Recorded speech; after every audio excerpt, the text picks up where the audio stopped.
Today I am going to read to you Nipper McFee in trouble with PC Poodle. Nipper McFee in trouble with PC Poodle. Nipper McFee might have seen trouble coming if only he had stopped to look. But as usual, Nipper was having far too much fun with his friends, Will and Lil. They were fighting the enemies, the basement rats. Get Nipper! Sometimes the other people got caught in the crossfire. Today Miss Lulu Lamb was just coming out of Mr. Muller's corner shop. When the tomatoes landed, "You have to do something about those young hoodlums," Miss Lulu Lamb told PC Poodle. PC Poodle shone his torch at Nipper and his friends. "You had better find somewhere else to play," he warned them, "or you'll be in big trouble with me." "But where else can we play?" said Will. "We need a place of our own," said Lil. "A den," suggested Nipper, and he knew just the place. But it has to be a secret," he whispered. "We don't want the rats to find out." Will and Lil looked over their shoulders and nodded. But the rats were just round the corner and earwigging as usual. They knew something was going on, and whatever it was, they weren't going to be left out. Not far away was a big old factory. It had been closed down for years, but Nipper knew how to get in through the open window. Inside the factory, it was very dark and dusty. They were all feeling a little nervous, but no one wanted to look like a scaredy cat. "I hope it's not haunted," giggled Lil. "Haunted? No!"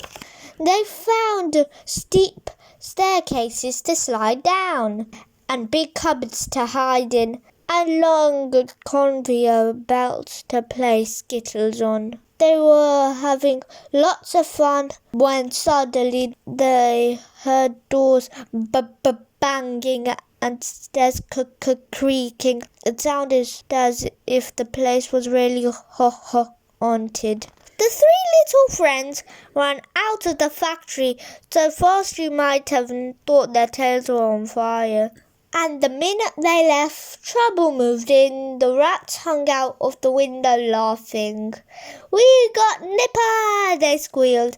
"Now we've got the den!" Nipper and his friends were furious. They wanted to get the den back from those pesky rats.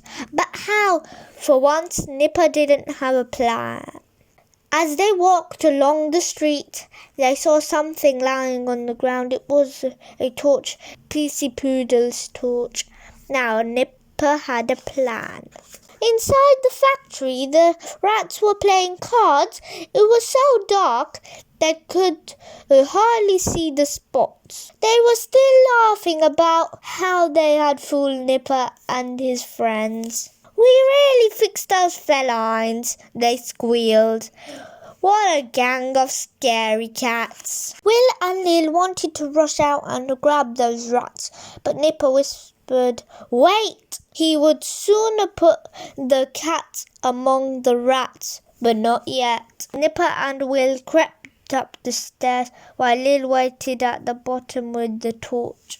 When Nipper gave the signal, Lil turned on the torch. Then Nipper and Will gave the most monstrous roars.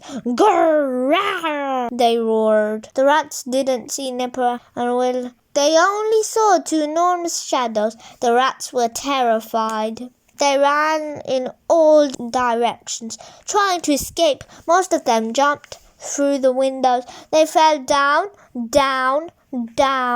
right into PC Poodle's hands. "Breaking and entering is a very serious crime," he said as he led the rats away. "And so is messing with Nipper," added Nipper. But over the next week, Nipper and his friends were so bored. They were really glad when the rats came back and the fun could start again. "Get Nipper! And that's the end of the video. I hope you enjoyed it. Don't forget to like, subscribe and share. Thank you for watching my video. Bye bye for now.